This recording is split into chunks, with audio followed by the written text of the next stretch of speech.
लोकशाहीर अण्णाभाऊ साठेंचं एक स्मारक खामगावमध्ये व्हावं, एक पुतळा तिथे बसावा या दृष्टीने सर्व समाज बांधवांनी उपोषण खामगावमध्ये सुरू केलं होतं आणि त्यांनी जनभावनेतून एक पुतळा बसस्टँडच्या त्या चौकामध्ये बसवलासुद्धा होता।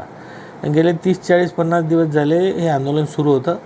जागेबद्दल एकमत होत नसल्यामुळे हे आंदोलन इतके दिवस लांबलं आणि शेवटी थोर पुरुषांचे महापुरुषांचे पुतळे बसवणे यासाठी शासनाची एक नियमावली आहे। यामध्ये सुप्रीम कोर्टाचे बरेच आदेश आहेत, त्यामुळे कुठेही हा पुतळा बसवता येत नाही आणि तो अशा जागी असावा जिथे त्याची सुरक्षितता अबाधित राहिली पाहिजे, त्याची स्वच्छता ही सुद्धा अबाधित राहिली पाहिजे, तर भविष्यात त्याची विटंबना होऊ नये आणि एक भव्य आणि चांगलं सुंदर स्मारक तिथे व्हावं जेणेकरून त्यांचे विचार भविष्यातील पिढ्यांना मिळत राहावे अशी जागा आम्ही त्यांना सुचवत होतो।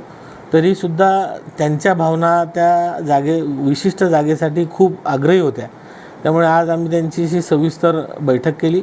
बैठकीअंती त्याच जागेच्या आसपास त्यांनी आम्हाला जागा मागितली होती।